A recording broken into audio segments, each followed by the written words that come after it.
ఓ, ఎక్కువ టీ తాగడం వల్ల కడుపులో గ్యాస్ ఫామ్ అయింది అనిపిస్తుంది. నేను కాస్త అలా డాబా పైకి వెళ్ళి నడుస్తాను. ఆహా, సరే నడిచిరండి. మోకాళ్ళలో నొప్పిగా ఉంది, నాకైతే నేను నడవలేను. శ్యామ్లాల్ త్వరగా డాబా పైకి వెళ్లి ఫోన్ తీసి ఒక అమ్మాయికి కాల్ చేసి మాట్లాడుతూ ఉంటాడు. ఇలా ఉన్నవరి నడాలి, నువ్వు బాగా గుర్తొస్తున్నావు, అందుకే కాల్ చేశాను. సరే కానీ ఎందుకే నేను నీకు గుర్తొస్తున్నానా లేదా? చెప్పు, సిగ్గుపడుకో. ఫోన్ పెట్టరా ముసలడా, ఇంకోసారి ఫోన్ చేసావో నీ ఇంటికి వచ్చి నీ పిల్లానికి అంతా చెప్తాను, హంగామా చేస్తాను. ముసలి నక్క. ఓహో, ఈ యూత్ అమ్మాయిలు నాతో స్నేహానికి ఎందుకు అంతగా ఆలోచిస్తారో అర్థం కాదు. శ్యామ్లాల్ 1వ నెంబర్ పోకిరి. అతను అతని భార్య, కొడుకు, కోడలతో నాగపూర్ లో ఉంటుంటాడు.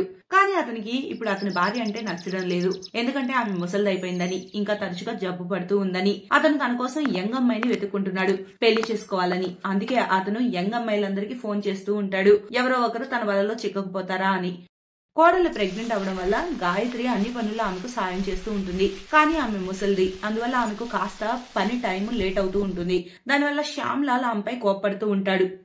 ఎప్పటి నుంచి టీ కోసం కూర్చున్న గాయత్రి, ఒక కప్పు టీ చేయడానికి ఇంత టైమా? ఏం చేస్తున్నావు? నాకే చేస్తున్నావా, ఊరందరికీ చేస్తున్నావా? మామయ్య, అత్తయ్య పెద్దదైంది, ఆవిడ పాపం త్వరగా పని చేయలేకపోతున్నారు, కాస్త టైం పడుతుందంతే. నేనెళ్ళి టీ తీసుకొస్తాను. ఇదిగో తీసుకోండి టీ. నువ్వున్నావి, నా మూడంతా పాడు చేసావు. నీ వల్ల ఏ పని కాదా? చెప్పు, నేను నా కోసం ఇంకో భార్యను తీసుకొచ్చుకుంటాను. ఎప్పుడు జబ్బు పడి ఉంటావు, పైగా మోకాల నొప్పులు, ఎప్పుడు 2 అడుగులు కూడా వేయలేవు సరిగ్గా. నా వల్లిక కాదు నీతో, నేను ఇంకో పెళ్లి చేసుకుంటాను. మీరేం మాట్లాడుతున్నారు అసలు? అయినా నేనుండగా మీరు ఇంకో పెళ్లి చేసుకుంటారా? అప్పుడే వాళ్ళ కొడుకు అలోక్ అక్కడికి వస్తాడు. ఏమైందమ్మా, నువ్వెందుకు ఏడుస్తున్నావు? చూడు, మీ నాన్న ఏమంటున్నాడు, ఆయన ఇంకో పెళ్లి చేసుకుంటాడంట. నాన్న, ఎందుకు మీరు అమ్మని అలా ఏడిపిస్తారు? అమ్మ అలా ఎమోషనల్ అవుతుంది, మీకు తెలుసు కదా. నా ఎమోషన్ సంగతి ఏంటి మరి? నాకు మస్తీ మజా చేయాలని ఉండదా ఏంటి? దాని సంగతి ఏంటి? అది చెప్పి శ్యామ్లాల్ అక్కడి నుంచి వెళ్లి తన స్నేహితులతో పాటు ఓ టీ దుకాణంలో కూర్చుంటాడు. ఆపై వచ్చేపోయే అమ్మాయిలను కామెంట్ చేయడం చేస్తుంటాడు. ఈ రోజుల్లో అమ్మాయిలు ఉన్నారే, చాలా అందగత్తెలు. మా కాలంలో అయితే అమ్మాయిలు మా అమ్మ నాన్నని చూసొచ్చి పెళ్లి చేసేవారు. శోభన రాత్రే వాళ్ళని వరుడు చూసేది. ఏదేమైనా ఈ రోజుల్లో పెళ్లి మంచి మజాగా ఉంటది కదా. చేసుకో అయితే పెళ్లి. మళ్ళీ ఎవరొద్దన్నారు, ఎవరు ఆపారు నిన్ను? పక్కూర్లోనే రామ్లాల్ అనే ఒక ముసలాయన ఉన్నాడు, అతనికి 2 కవల పిల్లలు. అతని బేదతనం వల్ల వాళ్ళ పెళ్లిళ్ళు అవడం లేదు. నువ్వు అంటే చెప్పు, నేను వెళ్ళి మాట్లాడతా. నీ దగ్గర డబ్బు కూడా ఉంది కదా చాలా, అతను ఇట్టే ఒప్పుకుంటాడు. ఇదిగో నా ఫోన్ లో వాళ్ళ ఫోటో కూడా ఉంది, చూడు. ఆ ఇద్దరిని చూసి శ్యామ్లాల్ పిచ్చెక్కిపోతాడు. ఓరివ్వా, ఏమున్నారు వీళ్ళిద్దరు? ఈ ఇద్దరు దొరికితే నా చేతికి 2 లడ్డూలు సిక్కినట్టే. గాయత్రి చచ్చినా పర్లేదు, నాకేం భయం లేదు తనతో. నువ్వు వెళ్ళు, త్వరగా ఇతనితో మాట్లాడు. ఒకసారి సవతలు ఇంటికి వస్తే ఇంకేం మాట్లాడుతుంది గాయత్రి? ఇక శ్యామ్లాల్ వాళ్ళ ఫోటోలు చూస్తూ కలలు కంటున్నాడు. అతని స్నేహితుడు మదన్ రామ్లాల్ కి డబ్బాసి చూపి తన 2 కూతుళ్ల పెళ్లి శ్యామ్లాల్ తో జరిపించేందుకు ఒప్పించాడు. అది విని శ్యామ్లాల్ కూడా చాలా ఆనందించాడు. ఇప్పుడు వస్తుంది అస్సలు మజా, 2 చేతుల్లో లడ్డూలు. ఈ రోజే ఆ ఇద్దరిని నేను పెళ్లాడతాను. శ్యామ్లాల్ గవర్నమెంట్ జాబ్ నుంచి రిటైర్ అయ్యాడు. దాంతో అతనికి మంచి పెన్షన్ దొరుకుతుంది. అతడు వెంటనే పెళ్లి బట్టలు కొని వేసుకొని గుళ్ళో ఆ 2 కవల అక్క చెల్లెళ్లను పెళ్లి చేసుకున్నాడు. ఆపై వాళ్ళిద్దరిని ఇంటికి తీసుకొచ్చాడు. శ్యామ్లాల్ ని అలా పెళ్లి బట్టల్లో, వరమాలలో 2 భార్యలతో చూసి అతని భార్య, కొడుకు, కోడలు పై ప్రాణాలు పైనే పోయినట్టుగా ఆశ్చర్యపోతారు. ఈ ఇద్దరు ఎవరు? మీతో పాటు ఎందుకు వస్తున్నారు? ఈ వరమాలేంటి, పెళ్లి బట్టలేంటి, ఏంటిదంతా? ఈ 2 కవళ్ళు ఇకపై నీకు సవతులు. నేను పెళ్లి చేసుకున్నాను. మీరేం చేశారు అసలు? నిజంగా పెళ్లి చేసుకున్నారా? నా పరిస్థితి ఏంటి ఇంకా? ఇది మీకు పెళ్లి చేసుకునే వయసా నాన్న? పెళ్లికి వయసుతో పని లేదు. ఇక నుంచి వీళ్ళు నీకు అమ్మ అని పిలవాలి, అర్థమైందా?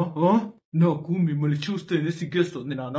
ఈ 2 నాకన్నా చిన్నగా ఉన్నారు, నేను అమ్మ అని పిలవలేను. కానీ నిజానికి మేము నీకు అమ్మ వరుస అవుతాం, అమ్మని పిలవాలి బాబు. జాగ్రత్త, నా కొడుకుకి తల్లవ్వాలనుకుంటే. ముస్లే నర్మై ఎక్కువ బాక్కో. మేమిప్పుడు ఈ ఇంటి యజమానులు. ఏదో ఇలాగే విసిగిచ్చుంటావు, అందుకే నీ మొగుడు నిన్ను వదిలేశాడు. బాగా చెప్పావు నువ్వు. చూసావా తను ఎంత అర్థం చేసుకోగలదో? మొదటి రోజే నన్నెంత అర్థం చేసుకుందో. ఇక నువ్వు ఉన్నావు. పదండి డార్లింగ్, లోపలికి పోదాం.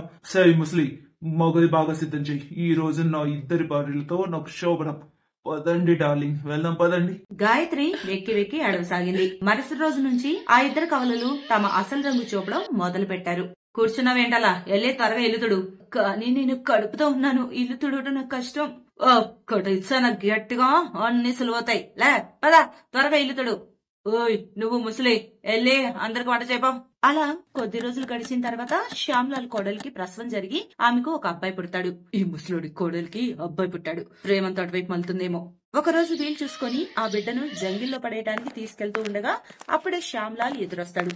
అరే నా బాబు, ఇక్కడికి రా, తాత వాళ్ళు ఆడుకుందు గాని. ఆ బాబుతో ఆడుకోవడం మొదలు పెట్టాడు శ్యామ్లాల్.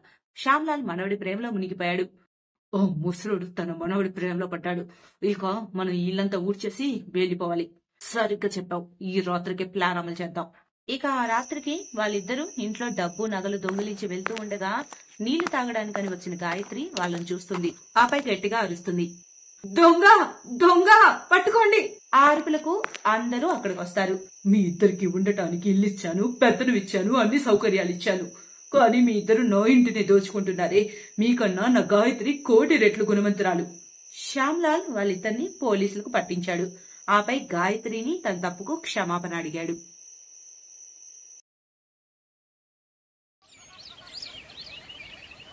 సలోనికి పెళ్లి కుదిరింది.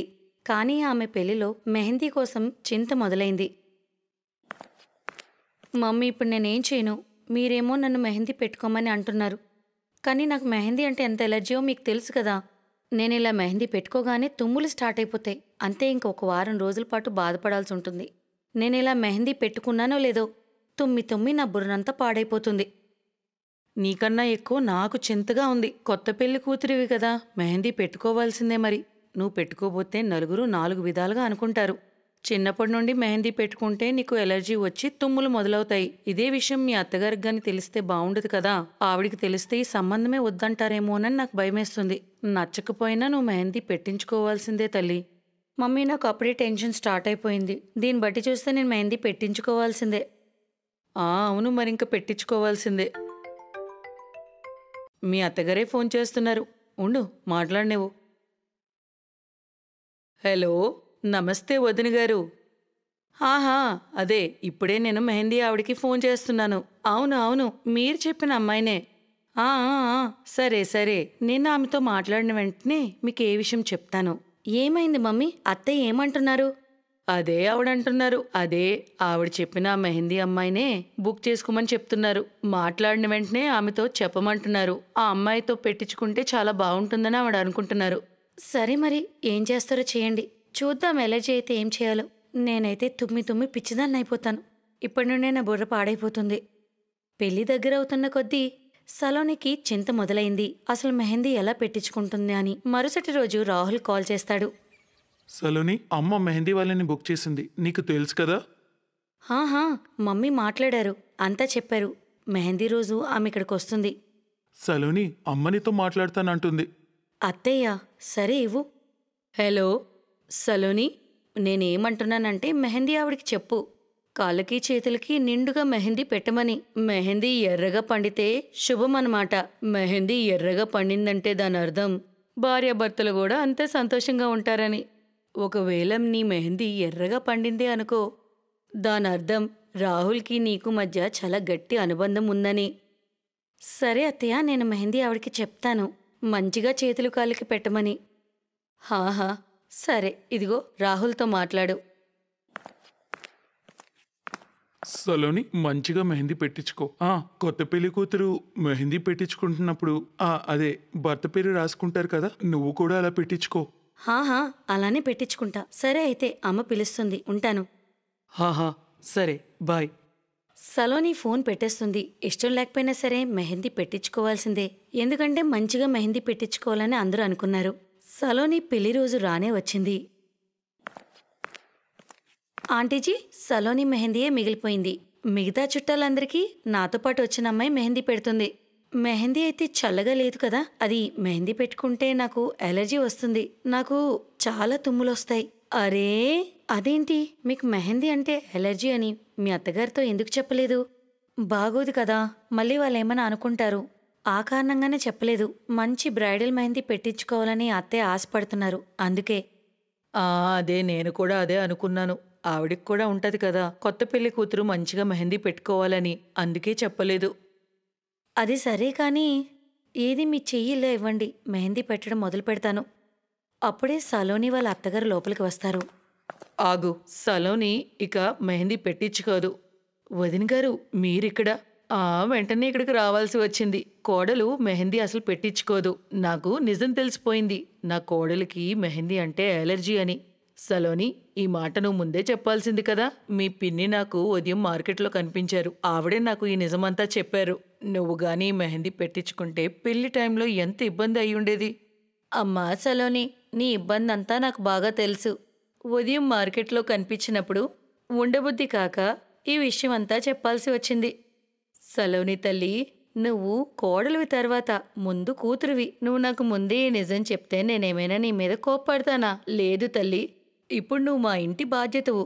ఇకపై ఎప్పుడు ఎలాంటి విషయం దాయకు. ఆ ఇల్లు నీది. ఆ ఇంట్లో ఉన్న మేమంతా నీ వాళ్ళమే. సారీ అత్తయ్య, మీరు నా గురించి ఏమైనా తప్పుగా అనుకుంటారేమో అని అనుకున్నాను. అవును వదిన గారు, ఈ విషయం ఆలోచించే మేం మీ దగ్గర ఇవన్నీ దాచాము. మరి సలోని ఈ మెహందీ పెట్టుకోకపోతే? ఆంటీ, దీనికి ఒక దారుంది. మీరు ఒప్పుకుంటే మెహందీ టాటూ స్టిక్కర్స్ నా దగ్గరున్నాయి. ఎవరి దగ్గరైతే మెహందీ పెట్టుకునే టైం ఉండదో వాళ్ళకి నేను ఈ స్టిక్కర్స్ పెడతాను. సలోని గారికి ఈ మెహందీ స్టిక్కర్స్ వల్ల ఎలాంటి ఇబ్బంది ఉండదు. ఇది నార్మల్ స్టిక్కర్. చూడ్డానికి కూడా చాలా అందంగా కనిపిస్తాయి. ఇది చూడండి, నా దగ్గర ఫుల్ ప్యాకెటే ఉంది. ఇందులో 2 చేతులు 2 కాళ్ళ కోసం అందమైన స్టిక్కర్స్ ఉన్నాయి. అరేవా, పని జరిగినట్లే కదా! ఒక పని చేయి తల్లి, త్వరగా ఈ అందమైన స్టిక్కర్లన్నీ నా కోడలికి పెట్టేసే. ఈ స్టిక్కర్లేవో భలే ఉన్నాయి. ఒక పని చేయి, నువ్వు మా అందరికీ కూడా ఈ స్టిక్కర్లే పెట్టు. మా అందరి మెహందీ ఒకేలా ఉంటుందప్పుడు. ఏమంటావు అమ్మాయి? థ్యాంక్ యూ అత్తయ్య, థ్యాంక్ యూ సో మచ్. మీరు చాలా మంచివారు. సలోని సమస్య చిటికలోనే తీరిపోయింది. సలోని అత్తయ్య కూడా చాలా మంచి వ్యక్తి. తన కోడల సమస్యని ఆమె అర్థం చేసుకున్నారు. ఇంకేముంది, ఆ తర్వాత అందరూ కలిసి ఆ అందమైన స్టిక్కర్లని పెట్టుకుంటారు. సలోని కూడా అందమైన మెహందీ స్టిక్కర్లను పెట్టుకుని చాలా అందంగా పెళ్లికూతురులా రెడీ అవుతుంది. మరియు చాలా సంతోషంగా వాళ్ళ అత్తగారింటికి వెళ్ళిపోతుంది. Thanks for watching.